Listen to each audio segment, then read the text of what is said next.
बेचारी बहू। सरिता की शादी एक अच्छे परिवार में हुई है। उसका पति रोहन उसे बहुत प्यार करता है। घर में उसकी सास शांति और ननद मीनाक्षी भी है, जो सरिता के किसी काम में दखल अंदाजी नहीं करती। लेकिन फिर भी सरिता को ऐसा लगता है कि दुनिया की सबसे ज्यादा बेचारी बहू वही है और सबसे ज्यादा अत्याचार उसी पर हो रहा है। माँ जी, ये लीजिए आपकी चाय। अरे बहू, तूने इतनी ज्यादा चीनी क्यों डाल दी चाय में? हाय हाय माँ जी, मैंने तो उतनी ही मीठी बनाई है जितनी मीठी आपको पसंद है। माँ जी, आपको तो मेरे हाथ की चाय अच्छी ही नहीं लगती। जब देखो कुछ न कुछ कमी निकाल ही देती हो। अरे बहू, तू एक बात के पीछे ही पड़ जाती है। मैंने ऐसा कब कहा कि तू रोज चाय खराब बनाती है? सरिता अपने कमरे में चली जाती है और फोन उठाकर अपनी माँ से बात करती है। हेलो माँ, कैसी हो आप? क्या कर रही हो? मैं तो ठीक हूँ, पर तू बता, तेरा मूड कैसा है? तेरी आवाज से लग रहा है कि कुछ तो हुआ है तेरे ससुराल में। अरे क्या बताऊँ माँ, यहाँ तो हर समय मेरे साथ बहुत बुरा व्यवहार होता है। मैंने अपनी सास के लिए इतनी अच्छी चाय बनाई, लेकिन मेरी सास चाय पीते ही मुझे 4 बातें सुना दी। बेटी, तू इतनी छोटी छोटी बातों पर ध्यान ही क्यों देती हो? तुम्हारी सास ने कुछ बोल भी दिया तो क्या हो गया, वो बड़ी है ना तुझसे। माँ ने इतना समझाया, लेकिन इस बात का सरिता पर कोई असर नहीं हुआ। अपनी बेचारी बहू की छवि वो बदलना ही नहीं चाहती। अगली सुबह सब नाश्ते की टेबल पर बैठकर नाश्ता कर रहे थे, तभी सरिता ने अपने पति से कहा, सुनिए जी, मुझे ना आज बाजार से कुछ सामान लेकर आना है। आज आप ऑफिस से आने के बाद मुझे लेकर चलना ना। भाभी, मुझे भी कुछ किताबें खरीदनी है। आप दोनों जा ही रहे हो तो मेरी किताबें भी ले आना। लो, अभी तो बात ही की है बाजार जाने की, तो एक फरमाइश आ गई।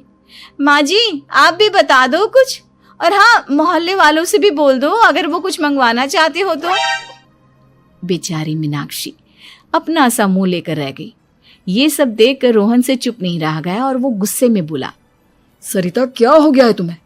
मीनाक्षी ने तो सिर्फ किताबों के लिए बोला है। तुम्हें मीनाक्षी से इस तरह से बात नहीं करनी चाहिए। माफी मांगो उससे अभी। क्या? मैं माफी मांगू? दिन भर आपके घर के काम करूं मैं, आपकी और आपके घर वालों की बातें सुनूं मैं, और अब माफी भी मैं मांगू? ऐसा कभी नहीं हो सकता। ये बोलकर सरिता वहां से चली जाती है। एक दिन उनकी पड़ोसन घर आती है। अरे सरिता, क्या कर रही है? और क्या करूंगी भाभी जी, बस घर का काम ही कर रही हूँ। आप बताओ कैसे आना हुआ?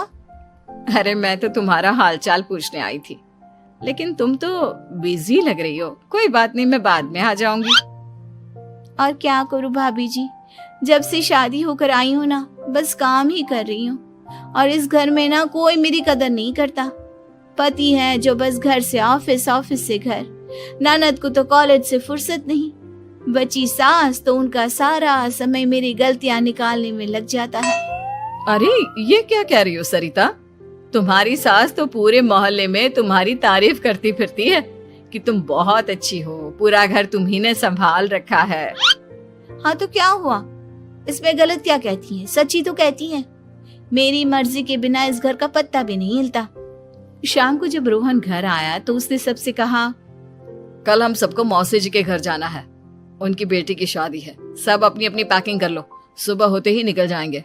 और सरिता, तुम कान खोलकर सुन लो, वहां जाकर किसी की बुराई भलाई शुरू मत कर देना, नहीं तो मुझसे बुरा कोई नहीं होगा।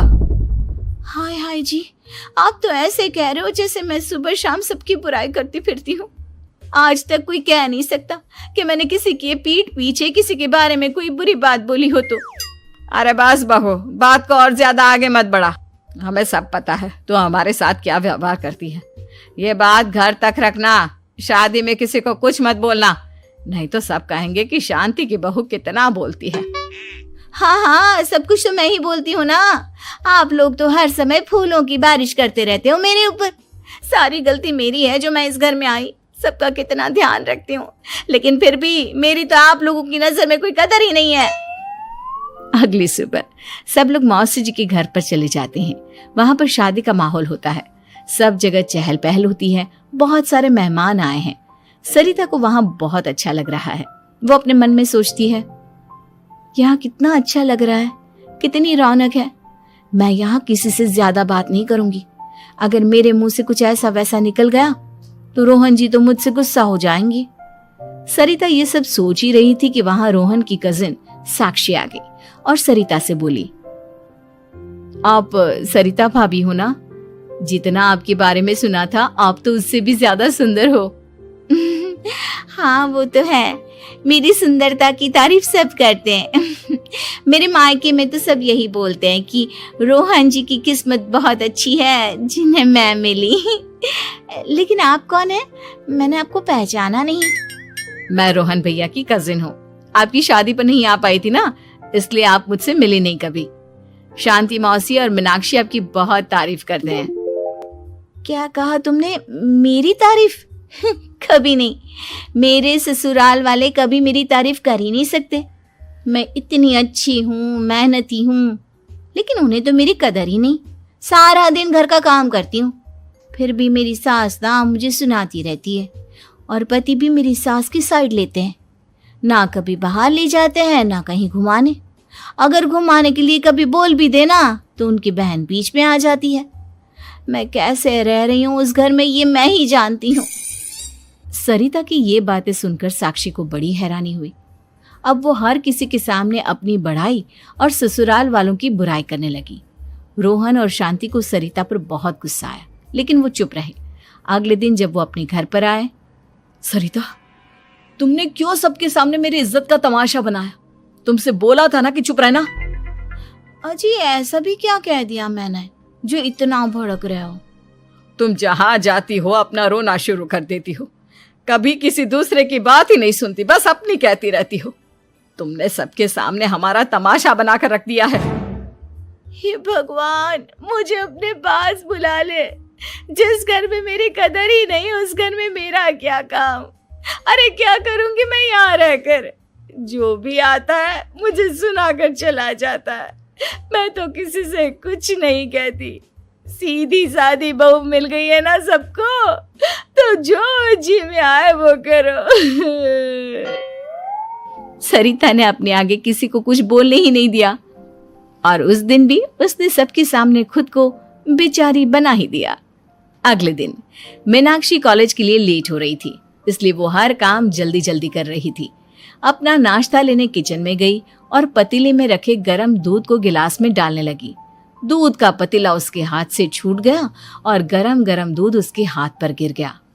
ओए माँ, हाय मेरा हाथ, माँ मेरा हाथ जल गया। मीनाक्षी की आवाज सुनकर सरिता दौड़ती हुई आई। ये क्या किया तुमने? तुम्हें नाश्ता चाहिए था तो मुझसे बोल देती, मैं क्या मना करती थी? अब पता नहीं कितने दिन की मुसीबत पाल ली तुमने।